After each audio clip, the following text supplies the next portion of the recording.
Desde finales de agosto de este año hasta mediados de octubre transcurrieron en paralelo movilizaciones estudiantiles sin aparente relación entre sí. Por una parte, por ejemplo, en la Universidad Autónoma Chapingo, la comunidad estudiantil declaró una huelga solicitando el aumento de becas o la construcción de un comedor estudiantil nuevo. El escalamiento del conflicto dentro de la UACH derivó en la convocatoria de la Asamblea General Universitaria, el máximo órgano de autoridad de la institución, en el cual mediante votación de todos los estudiantes que fueron convocados, se decretó la destitución del rector. En otras latitudes hemos observado, por ejemplo, la celebración de paros escalonados por distintas causas en el Instituto Politécnico Nacional, en la Universidad Nacional Autónoma de México, a la que se sumaron, por ejemplo, universidades estatales como la Universidad de Querétaro o las Universidades para el Bienestar Benito Juárez. Hay una revitalización del movimiento estudiantil, un despertar del movimiento estudiantil. Podemos nombrar estos fenómenos como una movilización o como un movimiento estudiantil. ¿Es una cuestión coyuntural sin relación entre sí o es una cuestión mucho más profunda y mucho más amplia? Para intentar responder estas preguntas, están hoy con nosotros en Lo Marginal en el Centro Guadalupe Oliver, secretaria académica de la Universidad Pedagógica Nacional. Ella es especialista en educación y movimientos sociales y doctora en pedagogía por la Facultad de Filosofía y Letras de la UNAM, y es miembro del Sistema Nacional de Investigadores y coordinadora del libro Educación Política y Movimientos Sociales. Hola, Guadalupe, gracias por asistir hoy a Lo Marginal en el Centro. Gracias a ustedes por la invitación. No, desde luego es para nosotros un gusto que estés hoy aquí. También nos acompaña Jasón Celis, dirigente estudiantil. Él es economista por la UNAM con especialidad en pensamiento económico. Hola, Jasón, gracias por asistir a Lo Marginal en el Centro. Buenas noches, Aquiles, buenas noches a todos. También nos acompaña hoy Adán Márquez, miembro del Comité Ejecutivo de la Federación Nacional de Estudiantes Revolucionarios Rafael Ramírez. Él es economista por la UAM con especialidad en crecimiento y desarrollo económico. Hola, Adán, gracias por estar acá. ¿Qué tal, Aquiles? Muchas gracias por la invitación. Buenas noches a todos. Buenas noches, bienvenidas, bienvenidos todos y todas a Lo Marginal en el Centro. Guadalupe, quería comenzar contigo haciéndote una pregunta relativa a lo que hablaba anteriormente. Ante estas oleadas de asambleas, de paros, de movilizaciones en los distintos centros universitarios, ¿podríamos hablar del surgimiento de un movimiento estudiantil o cómo podríamos pensar estas muestras de acción colectiva? Sí, claro. Bueno, sí, considero yo que el movimiento estudiantil siempre ha estado en un estado de latencia, vamos a decirlo de alguna manera. Hemos tenido ciclos, olas presentes muy claras en coyunturas muy específicas. Y cuando hablo de coyunturas, no digo que sean procesos que de repente aparezcan de la nada y que desaparezcan de esa misma manera. Digo que hay coyunturas en términos políticos, en términos económicos y además de cambios estructurales muy importantes que son como el telón de fondo que permite que la expresión estudiantil se plantee de una manera más clara y nítida. Efectivamente, como tú lo decías hace rato, el tipo de demanda que tú enunciabas que se han dado en estos últimos meses, si vemos, que además es una obviedad, en términos generales versan sobre los mismos planteamientos. Sea la universidad del origen o de la naturaleza que sea, tienen las mismas características en lo general por el tipo de demanda y además tienen que ver con situaciones que son todavía más profundas en términos sociales. Es decir, que se expresan y se reflejan en las instituciones universitarias, pero que también reflejan demandas de la sociedad de más amplio calado. Por ejemplo, el tema de la seguridad, ¿no? Es un tema que todas las instituciones lo están demandando, no solamente en los alrededores de las instituciones educativas donde son presas las personas, los estudiantes y las estudiantes de asaltos y este tipo de cosas, sino dentro de las mismas instituciones, lo cual habla de que hay una crisis en términos del propio sistema de educación superior que no ha avanzado en términos de sus propias normativas internas que permitan estar alineados a esta realidad en términos de violencia, pero también está el otro tema, el tema económico. Ahí hay un otro punto importante porque están erosionándose ciertas instancias básicas de las universidades. En algunas efectivamente piden comedores, pero en otras piden, por ejemplo, transporte, ¿no? Que se tenga mayor posibilidad de un elemento clave, sobre todo en la Ciudad de México, que es la accesibilidad a las instituciones, que es otro gran tema. Y como esto, bueno, vemos aparejado un movimiento fundamental que está dentro del proceso de violencia, que es el movimiento feminista dentro de los grupos de las estudiantes. Entonces, como para cerrar, sé que mi intervención no debo colgarme mucho, por favor ahí díganme porque yo me puedo ir No, como no, está bien, media. está bien. Pero yo lo que quiero plantear es que, por un lado, tenemos un telón de fondo común, todas las instituciones, sí, y estas instituciones a la vez reflejan procesos de más amplio calado que tienen que ver con dos grandes sistemas. Una parte que tiene que ver con un contexto de violencia generalizado y otro con una erosión también en términos financieros hacia las instituciones. Ambos aspectos se cruzan y lo que se promueve, digamos, de manera implícita es una confrontación política constante. Y lo que creo que tenemos que considerar, por sobre todas las cosas, es que las instancias educativas y máxime las instituciones de educación superior son entidades eminentemente políticas. No podemos decir que son esos templos neutros del saber y que ahí no pasa nada. Por supuesto que no. ¿Por qué? Porque ahí se disputan puntos de vista distintos que convergen entre las propias demandas de la sociedad.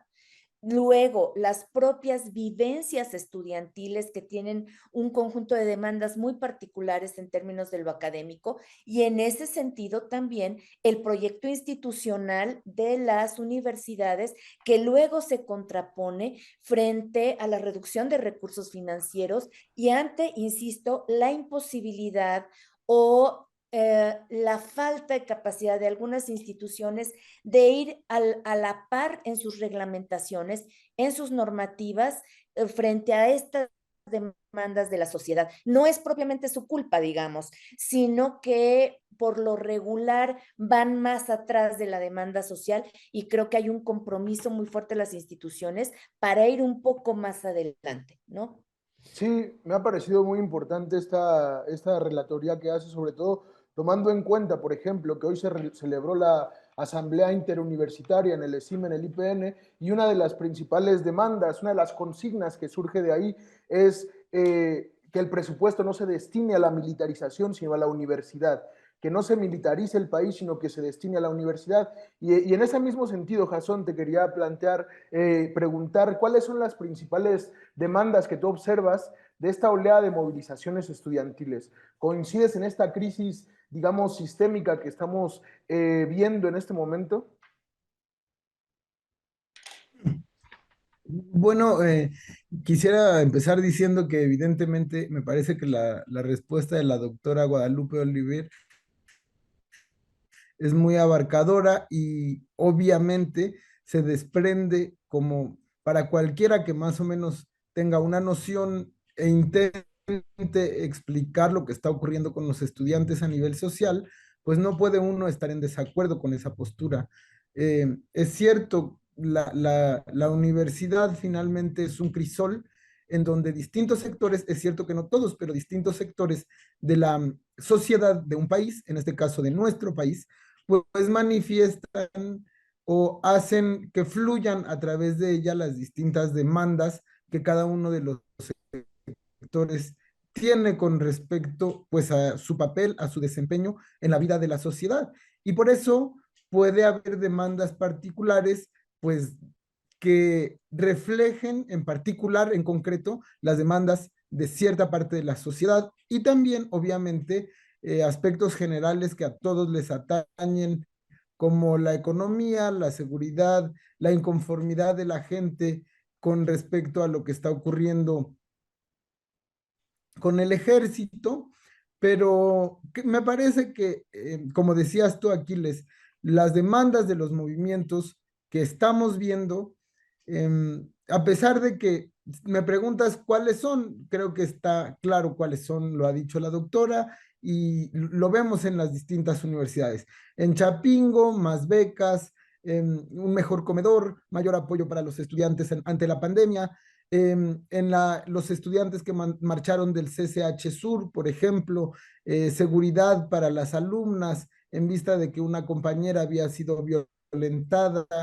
eh, las normalistas que marcharon hace no mucho y que estuvieron varios días, me parece que casi un mes en la Ciudad de México, sobre todo las normalistas de Panotla, Tlaxcala, y las de Teteles de Puebla, que luchaban en contra de las autoridades propiamente de sus escuelas y en contra de pues de la lucha que existe por parte del Estado contra las normales rurales, pero todas ellas, todas las demandas particulares no son sino expresión pues de lo que a los estudiantes les preocupa y les duele en concreto con respecto a lo que viven en su acontecer diario, ¿no?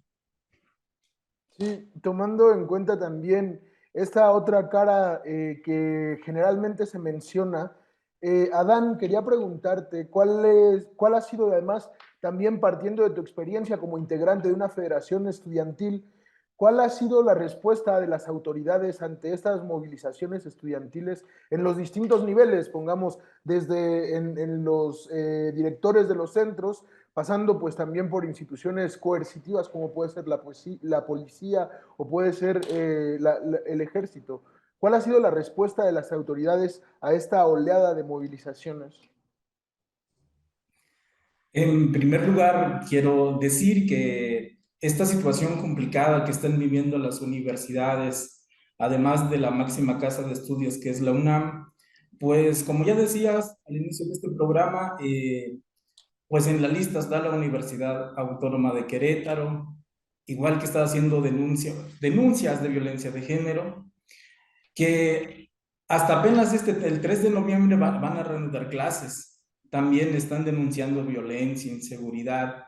Y a la lista, pues se suman también la Universidad Autónoma de Nuevo León, la ENA, la Universidad Autónoma de Nuevo León, la UAP, la UDG y muchas otras universidades. Pero no solamente en el nivel superior, sino desde el nivel básico, como lo hemos pues denunciado nosotros en la FENER, en nuestras distintas manifestaciones que hemos realizado. Ahora bien, sobre las autoridades, ¿qué pasa con ellos? Primero, coincido totalmente con lo que ya decían, que esto es un reflejo de los problemas de nuestro país y que se ha agudizado durante el periodo del gobierno de Andrés Manuel López Obrador. Eh, y ante esto, en general, las respuestas no han sido favorables. No hay soluciones expeditas. Por ejemplo, en el caso del estudiante que fue violentada en el CCU Sur, en el CCH Sur, la Fiscalía de la Ciudad de México no ha dado resultados contundentes de su investigación. Por otro lado, los manifestantes han denunciado que lavaron el lugar en donde fueron los hechos, que evidentemente son indicios de encubrimiento. Además, las autoridades le han pedido a la familia de la víctima que no se acerque con los colectivos feministas o con los que se manifiestan en general. En cuanto a las demandas de mayor seguridad, es muy poco lo que han realizado, hay mucha incertidumbre. Para el mejoramiento de las instalaciones del transporte, de la falta de docentes, de los comedores subsidiados, entre otros, alegan, por ejemplo, las autoridades universitarias, falta de presupuesto. He ahí el problema. En principio, las autoridades obviamente tienen la obligación de transparentar el manejo de los recursos y que estos se apliquen pensando en beneficiar al estudiantado y elevar el nivel educativo para detonar el desarrollo de nuestro país. Todo implica recursos económicos. Por ejemplo, está en discusión el PEF 2023 en la Cámara de Diputados y de acuerdo con lo que presenta la Secretaría de Hacienda y Crédito Público, en materia educativa no hay aumento considerable del presupuesto como lo hemos calificado en nuestra federación. Es un presupuesto clientelar porque no atiende las necesidades más apremiantes como el rezago educativo que dejó la pandemia y siguen priorizando becas. Entonces, pues, si comparamos las cifras, este país en materia educativa gasta menos y cada vez menos desde hace 8 años y si nosotros lo vemos, pues generalmente hay más niños y jóvenes en términos absolutos, hay más obligaciones en términos constitucionales, hay más necesidades en términos reales, pero el gobierno gasta menos en vez de aumentar el presupuesto. Si necesitamos mayor seguridad en nuestras universidades, si necesitamos mejores condiciones materiales en nuestras universidades, instalaciones más dignas y decorosas, evidentemente se necesita un recurso que tiene en las arcas el gobierno y que les tiene que dar a las universidades y a todas las escuelas. Entonces, definitivamente, las autoridades tienen que presupuestar, decía yo del PEP 2023 que está en discusión, debemos nosotros exigir como movimiento estudiantil, nosotros debemos de exigir que se le asignen más recursos a esas universidades y en este sentido es importante hacer un llamado en que las autoridades, tanto de las universidades, pero sobre todo el gobierno federal, debe analizar y hacer una asignación más razonada de los recursos. Definitivamente, deben asignarle más recursos a las universidades para que puedan hacerle frente a los problemas que se han generado y también cumplir con el creciente número de obligaciones, tanto cuantitativas y cualitativas, de todas las escuelas de nuestro país. De paso, es importante que se preocupen, porque si se agrava, no solo los estudiantes se manifestarán, se unirá el pueblo, que es quien paga impuestos para sostener pues a las autoridades en turno y también para sostener en gran medida el funcionamiento de las universidades. En resumen, entonces, las autoridades no están jugando su papel y es necesario, evidentemente, esas manifestaciones, es necesario que los estudiantes y la sociedad en general les exijamos que cumplan con las obligaciones las autoridades universitarias y sobre todo, como decía, el gobierno federal. Sí, anteriormente, Guadalupe, mencionabas algo acerca de la importancia de la universidad, no como un templo del saber únicamente, sino un espacio de conflicto donde se disputa en algunos casos ni más ni menos que las formas incluso de vivir, ¿no? La forma de hacer un poder o de ejercer un poder distinto. Te quería preguntar, sobre todo tomando en cuenta la experiencia última de estas movilizaciones estudiantil, porque el martes 25 de octubre, una militante de la organización de la agrupación juvenil anticapitalista, estudiante de la FES Acatlán y participante en una movilización y en un paro dentro de la institución, denunció el acoso, la persecución por parte de un individuo que no pertenece, digamos, a la comunidad estudiantil en las inmediaciones de la universidad. Esto se ha sumado a una serie de denuncias contra el acoso que reciben los militantes de organizaciones estudiantiles y te quería preguntar un poco cuál ha sido la relación entre los movimientos estudiantiles y las autoridades o las instituciones de control como la policía, como los esbirros o como el ejército. Sí, miren, yo creo que aquí tenemos que considerar como diferentes niveles de acción coercitiva. Una tiene que ver con el propio manejo que cada institución puede tener frente al conflicto, ¿no?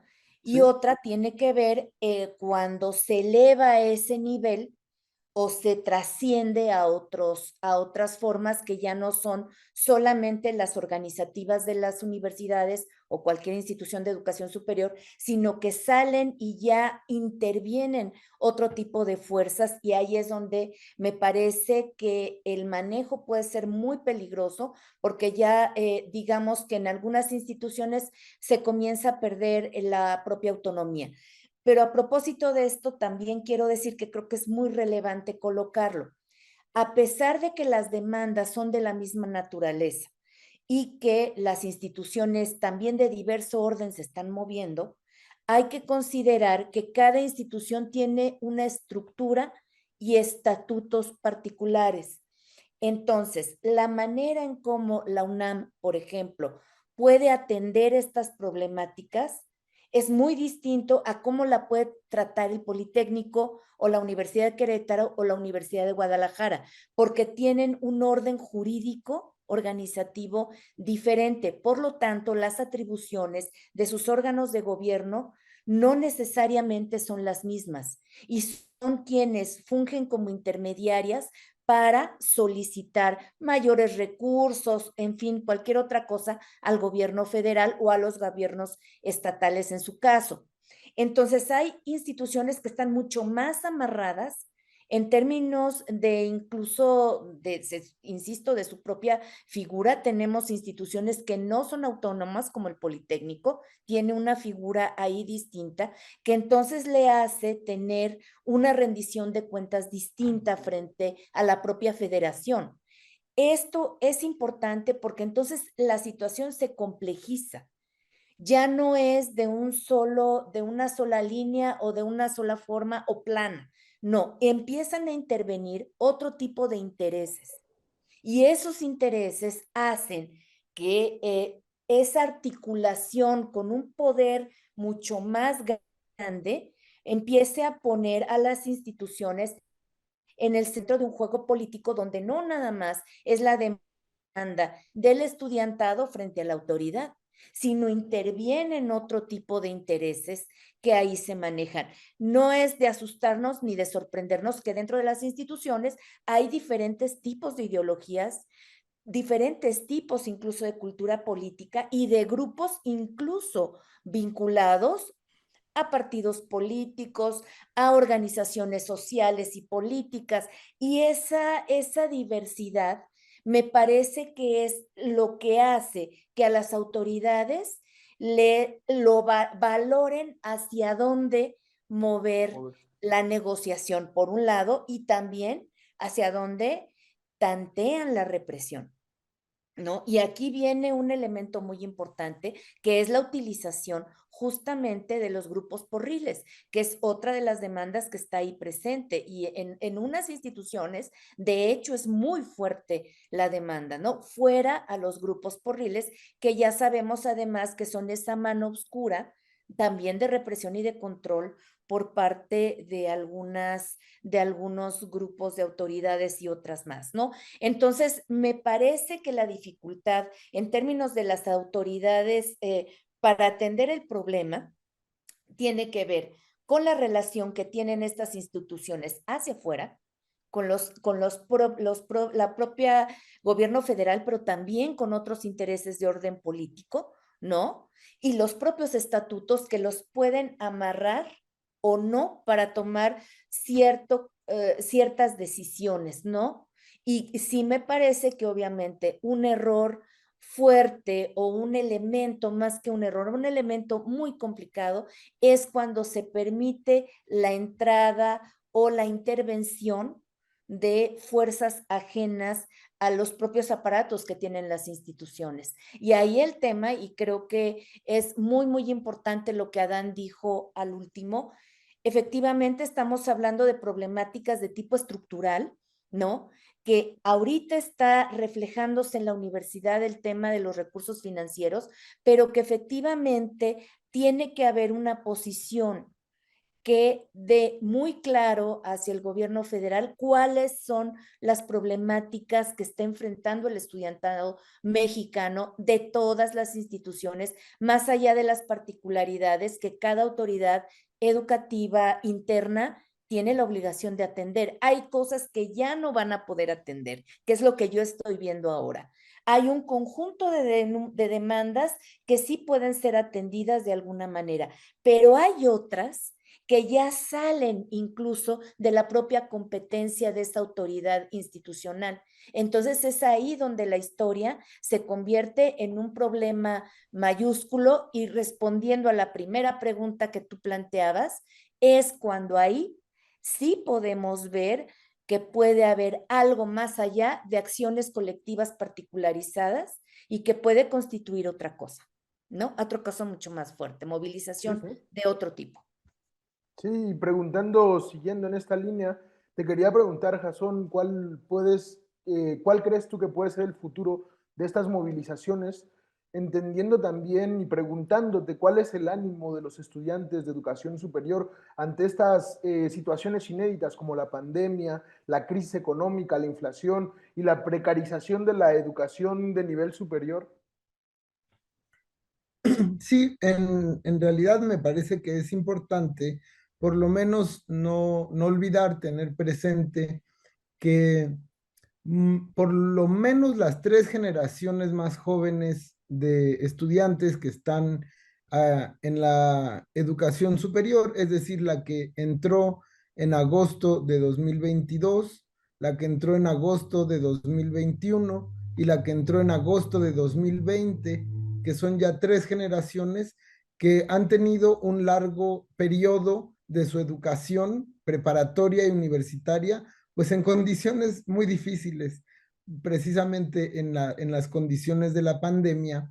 Y eso ha tenido como consecuencia, en lo que yo alcanzo a ver, en algunas reuniones que hemos tenido con algunos estudiantes, que afortunadamente muchos de ellos se encuentran muy predispuestos a organizarse, a, a platicar entre ellos, a resolver entre ellos los problemas, que era una carga un poco pesada que se traía anteriormente por parte de los universitarios, que se manifestaba sobre todo en apatía, en desilusión ante el futuro, en no saber claramente qué era lo que se podía esperar de los años venideros.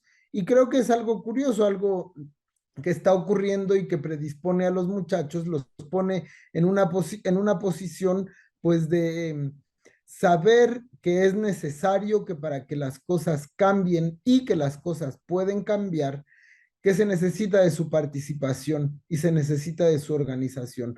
No puedo decir a qué nivel esté tan extendido, a qué nivel en todos los centros educativos esto esté ocurriendo, pero por lo menos de manera personal, les decía en algunas asambleas que hemos tenido con universitarios, eso es lo que yo he notado y creo que hace falta en el panorama, en el espectro que alcanzamos a ver, una dirección pues firme, sólida, contundente, clara, que les diga a los muchachos en efecto que esta es posible, que esta vía de su organización es posible y que su lucha pues es necesaria para la transformación no solo de sus condiciones escolares, no solo de sus condiciones dentro de la universidad, no solo para luchar contra las dificultades a las que se enfrentan en las aulas, sino sobre todo para intentar, como decía la doctora, como decías tú, que el movimiento estudiantil pues se vincule de manera mucho más orgánica con lo que está ocurriendo en nuestro país, que creo que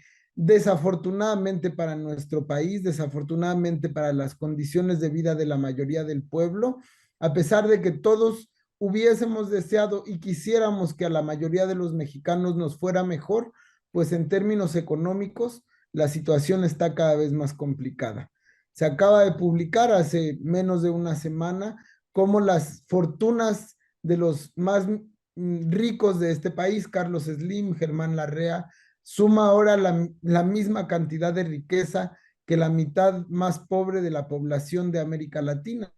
Y si les preguntamos a los jóvenes, cosa que yo intento hacer cada vez que puedo platicar con ellos, y comparen ustedes con la situación de sus padres, con la situación de sus familias. ¿Sus familias viven mejor? ¿La riqueza de sus padres ha aumentado? las condiciones de vida en su colonia son mejores, su calle está pavimentada, la luz eléctrica, el alumbrado público que hacía falta ya está resuelto y evidentemente, pues no, las condiciones de vida de la gente son cada vez peores y uno de los motores, uno de los directores del movimiento social, sin duda, pueden ser, y si se logra canalizar bien, a través de las distintas organizaciones de la Federación Nacional de Estudiantes Revolucionarios Rafael Ramírez o de las federaciones de estudiantes que existen hacia una organización, hacia una concientización de los estudiantes,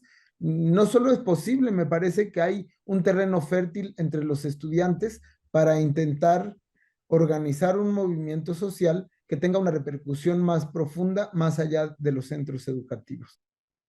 Sí, para ir cerrando el programa, te quería preguntar, Adán, y ligándolo con esta respuesta de la que hablaba Jasón, desde un punto de vista se podría pensar que hay una desvinculación o un divorcio entre las demandas estudiantiles y las necesidades, digamos, de la clase trabajadora, de la gente. ¿Crees tú que es así efectivamente? ¿Qué se requiere también un poco pensando para que estas movilizaciones tengan más éxito? ¿Los estudiantes deben enarbolar exclusivamente demandas del sector estudiantil? Bueno, lo que refleja esta serie de movimientos, esta problemática que está en las universidades, bueno, refleja evidentemente los problemas de la sociedad. Además de enarbolar las demandas inmediatas para tener mejores condiciones educativas, como podemos notar en lo que ya estamos platicando, no debemos olvidar que nosotros somos parte del pueblo que cotidianamente sufre en todos los sentidos ante el sistema económico voraz en el que nos tocó vivir. Por tanto, se vuelve necesario pensar en formar un movimiento estudiantil estructurado y encaminado a luchar por la lucha popular para hacerle frente pues a la coyuntura actual. Nuestro país hoy más que nunca obliga a los estudiantes a desempeñar un papel importante para que se combata esta nueva realidad y por lo tanto pues nos tiene que ligar necesariamente a otras demandas pues de mayor calado. Ante esto pues necesitamos estudiar esa realidad en su esencia y tomar una postura crítica. No debemos dejar que las decisiones de la vida pública y educativa solo sean tomadas por un gobierno y el resto de la sociedad sea ignorada, sometida y no pocas veces reprimida, no solamente los estudiantes, sino a nivel general. Ahora bien, nosotros sabemos, o la sociedad en general dice que los jóvenes son rebeldes por instinto, pero una organización que quiera revolucionar la sociedad debe estar bien organizada, estructurada. La realidad mexicana, evidentemente que continúa reclamando una verdadera transformación y esto devendrá de la unión entre la juventud y los trabajadores, evidentemente. Por lo tanto, estas demandas, como decía, están íntimamente relacionadas porque eso es una expresión de lo que está pasando. ¿Qué es lo que estamos viendo en nuestro país? Hay altos índices de inseguridad, hay desempleo, los salarios no son suficientes. Hay una inflación considerable en donde ya no podemos nosotros ni siquiera, en el caso de los estudiantes, comprar pues útiles escolares. Nos estamos enfrentando a esa realidad que, como decía, esta realidad mexicana continúa reclamando una verdadera transformación. En este sentido, aquí les quisiera decir que en nuestra federación, en la Federación Nacional de Estudiantes Revolucionarios Rafael Ramírez, este 5 de noviembre nosotros vamos a celebrar el 6º Congreso Nacional de nuestra federación con la participación de estudiantes de todos los estados. Analizaremos nuestros nuevos retos porque vemos necesario que la juventud estudiosa se active y tenga un papel preponderante en la transformación de nuestro país hacia un estadio mejor. Definitivamente, las demandas estudiantiles, si quieren verdaderamente pues transformar, cambiar las cosas. En este sentido, en las universidades, en las escuelas, en donde todos los estudiantes, sobre todo los más humildes, sufren, necesariamente tiene que aliarse con el pueblo, porque nosotros no podemos cambiar, solo los estudiantes. Necesitamos de la alianza del pueblo trabajador en general, porque también está sufriendo gravemente, sobre todo en estos últimos años, sobre todo en este régimen que, aunque ahí se tengan otros datos, nosotros lo vemos diariamente.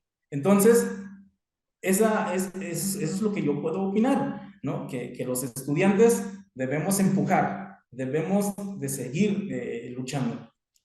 Bueno, lamentablemente se nos acaba el tiempo. Sin embargo, quería despedir el programa recordando también que en esta apertura de movilización o de inicio de movilización estudiantil, en esta activación un poco de las redes estudiantiles que se encontraban un poco en latencia, o que se han encontrado en latencia, como mencionaba la doctora Guadalupe, me parece que es importante recordar que la Asamblea Universitaria celebrada en el Politécnico, en el Instituto Politécnico Nacional, ha votado ya también para convocar un paro el 14 de noviembre para exigir el aumento de la educación, para luchar contra la precarización de las universidades públicas, para el aumento de los salarios de los maestros y los trabajadores. Y me parece que esto también se conjunta con la celebración del aniversario de la Federación Nacional de Estudiantes Revolucionarios Rafael Ramírez. Quizá estamos a las puertas de una movilización estudiantil muy importante. Gracias por participar, Guadalupe. Muchas gracias, Jasón. Muchas gracias, Adán. Ojalá puedan asistir en otro momento a nuestro programa. Esto ha sido todo en Lo Marginal en el Centro. Nos vemos en próximas emisiones.